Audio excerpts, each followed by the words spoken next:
You know, for the longest time, playing Test cricket in India was seen as, well, impossible. It was the hardest thing in professional sports. Teams would go there, and they wouldn't just lose, they'd get absolutely crushed. But lately, that whole aura of invincibility, it's just vanished.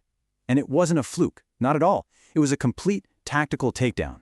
So let's get into it. I'm going to walk you through the exact blueprint that cracked the code on cricket's biggest superpower. First off, you really have to understand just how big of a challenge this was. Just look at these numbers on screen. We're talking between 2013 and 2023. India played 46 tests at home. And get this, they won 38 of them. 38! They only lost 4 in 10 years. They didn't lose a single series in that entire time. I mean, that's not just home advantage, right? That is a fortress, a genuine fortress. So the big question is, how did that fortress finally crumble? What on earth changed? Well, the thing is, it wasn't some sudden, dramatic collapse. The blueprint, the secret sauce to beating India, was actually built slowly, piece by piece. Visiting teams started to notice something, a really important shift in India's own game plan, and they finally figured out how to use it against them. Okay, so when you think about playing in India, your mind probably jumps straight to spin bowling, right? But that's not the whole story. The real story, the first clue in this whole mystery, starts with the ground itself. It all began because India decided to try and fix something that, well, frankly, wasn't broken at all: their pitches. For what felt like forever, India's game plan was all about asymmetry, basically making the playing field unfair. They'd create these absolute dust bowls, pitches that were so dry and cracked that the ball would spin like crazy from the very first day. The logic was simple, right? Our batters are better against spin than yours, and our spinners are better than yours. Good luck. But then, something changed. Their fast bowlers got really, really good, world class.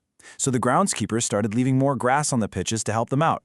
They went from dust bowls to green tops, and believe it or not, that's where the trouble started for them. See, by making these greener, more sporting pitches, India accidentally gave away their biggest weapon. The secret here is a little something called thatch. It's this hidden layer of dead grass just underneath that green top. And what it does is create this kind of cushion effect. So the ball hits it and it just stops, pops up, and bounces in all sorts of weird ways. So what happened? India basically leveled the playing field on themselves. They made the conditions way better for the visiting team's fast bowlers. All right, so the pitch advantage was gone, neutralized. But that's only half the battle. Visiting spinners still had to figure out how to actually take wickets. And that brings us to the next piece of the puzzle, a little technical secret that, honestly, took them almost 10 years to really figure out. For so long, spinners from other countries would come to India and just fail. And here's why. They were all bowling with side spin. They try to rip the ball sideways off their fingers. But on these Indian pitches, that just makes the ball skid straight on after it bounces, which is pretty easy for a good batsman to handle. The Indian masters, though, they do the complete opposite. They use overspin. Just think of a topspin shot in tennis. The ball doesn't just spin sideways, it actually dips in the air, then it grips the pitch and bounces up high. And that's the key, right? That's how overspin fools the batsman. First, that dip in the air. It completely messes with their judgment of where the ball is going to land. Then, it hits the deck, it bites into the pitch, and bounces who knows where. So you're not just playing a ball that's turning left or right, you're dealing with a ball that's changing its flight path and bouncing unpredictably high. It's just so much harder to play. A perfect example of this, look at Mitchell Santner from New Zealand. He wasn't trying to be some sort of wizard out there. He just slowed himself right down and focused on one thing, getting that overspin, that nice little dip. Now compare that to someone like England's Moeen Ali, who often bowls a lot quicker and flatter. Santner was absolutely lethal. It was the ultimate proof that in India, slow, dipping, and kind of boring is way, way more dangerous than fast, fizzing, and exciting. But you know, this whole blueprint, it's not just about what you do with the ball. It's also about who's facing it. As the Indian team changed over the years, they brought in this new wave of unbelievably talented players.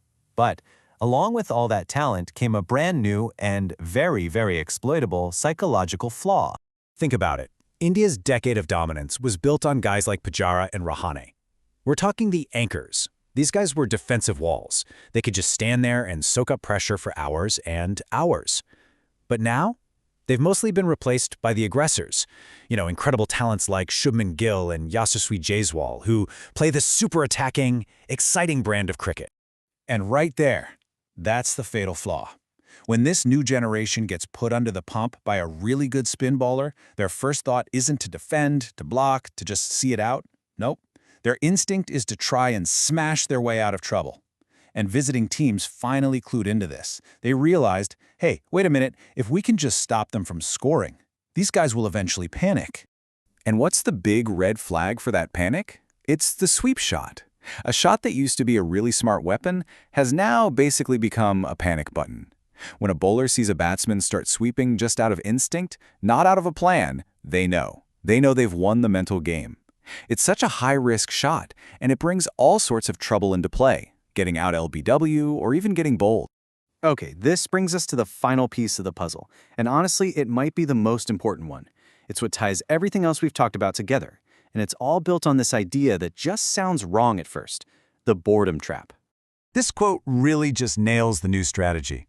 For years, teams came to India and tried to fight fire with fire, right?